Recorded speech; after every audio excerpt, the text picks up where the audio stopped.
राष्ट्रीय स्वयंसेवक संघ की शाखा में कई सालों से जाने माने कुरुक्षेत्र के नामी गिरामी हॉस्पिटल राधाकृष्ण हॉस्पिटल के ओनर डॉक्टर लोकेंद्र गोयल और उनकी धर्मपत्नी ने आम आदमी पार्टी ज्वाइन कर ली। कुरुक्षेत्र में अपने हॉस्पिटल में आम आदमी पार्टी की टोपी और अंग वस्त्र पहनकर इन दोनों डॉक्टर दंपत्ति ने आम आदमी पार्टी की सदस्यता ली।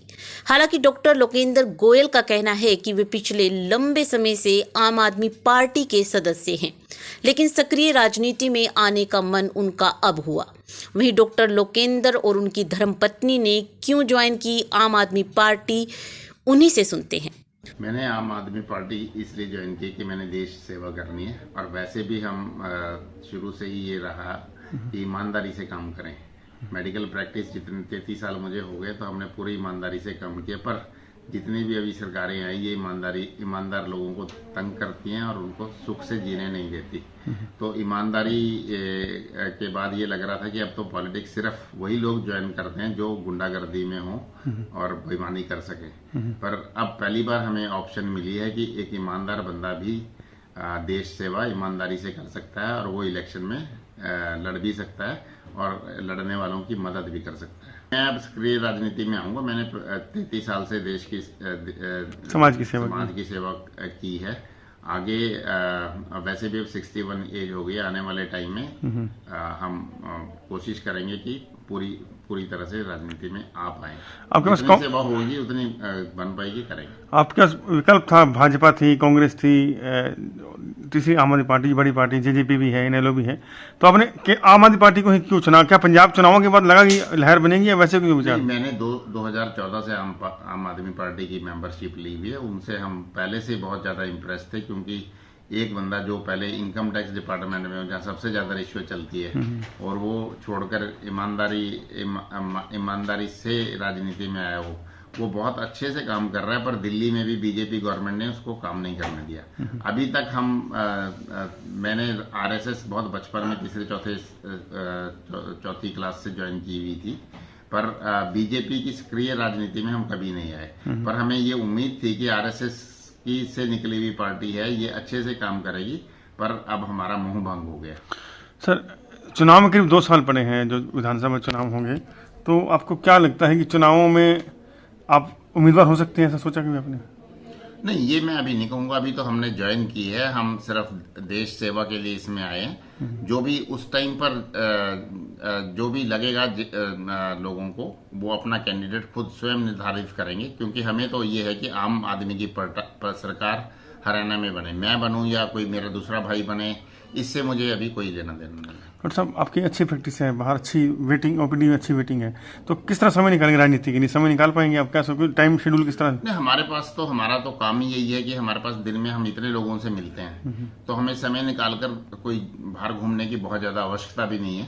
और पर जो लोग हमारे पास आते हैं वो अपने आप उनको पता लग जाएगा आप लोगों के माध्यम से कि हम कौन सी उससे वो रखते हैं, और हम लोगों को कन्विंस भी कर सकते हैं कि अगर उन्होंने सेवा करवानी है तो आगे आने वाली टाइम में ईमानदार सरकार को लाया जाए।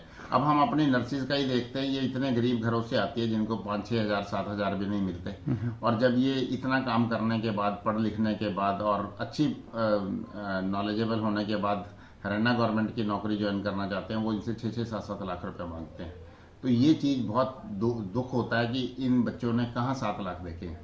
तो ये सारी चीजें हमें काफी दुखी करती है। मैं 33 साल पहले जब हरियाणा में आया था तो मैंने गवर्नमेंट जॉब के लिए अप्लाई किया था, तो उस टाइम पे मेरे से 11 लाख रुपया मांगा गया, और होम शिमला में इन्होंने अपना परमानेंट इंटरव्यू का सेंटर रखा। तो तब कांग्रेस थी, और बीजेपी में भी, अब बीजेपी गवर्नमेंट में भी अब हमारे हरियाणा में देख रहे हैं पिछले 7-8 साल से कि रिश्वत 10 गुना ज़्यादा बढ़ गई है। तो छोटी छोटी बात के लिए रिश्वत देनी पड़ती है, उसके बिना कोई काम हो नहीं पाता। बदलना चाहेंगे सब कुछ? आप बदलना चाहेंगे सब कुछ? बिल्कुल, हम बिल्कुल ईमानदारी होनी चाहिए। देश में 70 साल से यही बेईमानी होते आ रहे हैं। आप यही देख लीजिए, पीपली से कुरुक्षेत्र तक की सड़क को बनने में कितने साल लगे, 3 ठेकेदार बदल गए, और 2 सड़कें बन भी पाई हैं वो 2 महीने में टूट जाती हैं। एक बारिश आए और वो टूट जाती है। तो जो भी ठेकेदार काम करेगा, कुछ तो उसको बचत होनी चाहिए, पर अगर उसको बिल्कुल ही निचोड़ देंगे तो वो ना मटेरियल लगाएगा, ना वो काम कर पाएगा। तो अगर ईमानदार लोग उनको ईमानदारी से काम देंगे और उनसे पैसा नहीं मांगेंगे तो वो अच्छा बनेगा। एक बार की बनी हुई सड़क कई साल तक नहीं टूटनी चाहिए और वो काम भी जल्दी से होना चाहिए। ये और आपके पर्सनल रीजन भी थे जो अच्छी लगी पार्टी आपको? सर एक्चुअली मैंने तो इसको चुना 2014 में ही। मेरी तब पंजाब में एक लैब थी, मैं आधा टाइम पंजाब में आधा टाइम कुरुक्षेत्र में रहती थी। बेसिकली अगर आप मुझे कहते हैं कि मुझे बीजेपी से कोई बहुत प्रॉब्लम है तो आंसर है नहीं। पर ऐसा होता है कि प्रोग्रेसिव पॉलिटिक्स के लिए आप एक तरह से एक नया इंडिकेशन है इंडियन पॉलिटिकल सिनेरियो में। तो सर्टेनली आप कोई भी नई चीज़ है और पर्टिकुलरली अगर वो अच्छा एक प्रॉमिस कर रही है तो आप उसको देखना चाहते हो। ये नहीं है कि मैं वॉचफुल नहीं हूँ। अच्छा, पंजाब में आपकी लहर बहुत पहले थी, मेरा स्टाफ और हम सब खुश थे इस बात को लेकर। रादर जब पहली बार विधानसभा में जितनी सीटें हम उम्मीद कर रहे थे पंजाब में नहीं आई थी तो एक निराशा ज़रूर हुई थी, लेकिन वहाँ पे वो माहौल बदला नहीं और अब इस बार जीते हैं। मैं आपको सच बताऊँ, दिल्ली में तो हमेशा ये क्वेश्चन रहा कि कितना वो इंडिपेंडेंटली काम कर पाए।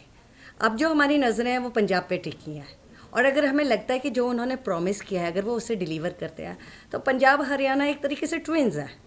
तो सर्टेनली वो चेंज हम हरियाणा में भी देखना चाहेंगे। तो as far as I am concerned, और चूँकि मैं एजुकेशन सेक्टर स्लम के बच्चों के लिए यशोमया चैरिटेबल ट्रस्ट में मैंने कई साल छोटे बच्चों के लिए कोरोना पेंडेमिक से पहले हम स्कूल रन कर रहे थे जिसमें मेन फोकस था नर्सरी, किंडरगार्टन 1 और 2 क्लास। उसके बाद 134 से जो सरकार की एक स्कीम है उसके तहत हमारे बच्चे अग्रसेन पब्लिक स्कूल और बहुत सारे अच्छे स्कूल्स में एडमिशन ले पा रहे थे। तो मेरे लिए एजुकेशन और हेल्थ केयर मेरे तो दो ही इंटरेस्ट हैं। पॉलिटिक्स तीसरा इंटरेस्ट कैसे? नहीं सर, ये पॉलिटिक्स मैं गोयल साहब की आप कह सकते हैं धर्मपत्नी हूँ, स्टेपनी हूँ। आपकी पॉलिसीज़ मुझे पसंद है, पर्टिकुलरली एजुकेशन को और हेल्थ केयर को लेके। इसके अलावा अगर आप मुझे कहते हैं मुझे कोई काम दिया जाता है मैं काम बड़े मज़े से करती हूँ, पर मैं फ्रंट लाइन पर्सन नहीं हूँ और इस बात की मेरे को तकरीबन श्योरिटी है इस बात को। गोयल साहब से क्या उम्मीद रखेंगे आप गोयल साहब राजनीति में? पहले मेरी बात सुनिए, गोयल साहब ने मरीजों की सेवा किया और हमारा तो पहला कर्म मरीजों की सेवा ही है। राजनीति उसके साथ अगर राजनीतिक पहचान मिलती है, अगर उन्हें ज़िंदगी के इस मुकाम पे लगता है कि वो कोई बदलाव कर सकते हैं तो मेरा तो सहयोग उनके साथ हमेशा है। तो ये मैं कहूँगी कि हर व्यक्ति को जिस स्टेज पे जो चीज़ इम्पोर्टेंट लगती है, क्योंकि उन्होंने पूरी ज़िंदगी ये किया है जो इन्हें सही लगा है वो किया है, तो मैं सपोर्टिव हूँ टोटली इस चीज़ को लेके।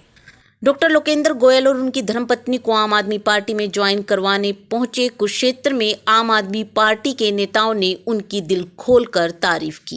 हमारे लिए बड़ी खुशी का दिन है कि शहर के जाने माने डॉक्टर लोकेंद्र गोयल जी हमारे परिवार में शामिल हो गए हैं और हम इनका पूरा मान सम्मान करेंगे और मिलकर पार्टी की नीतियों को जन जन तक पहुंचाएंगे।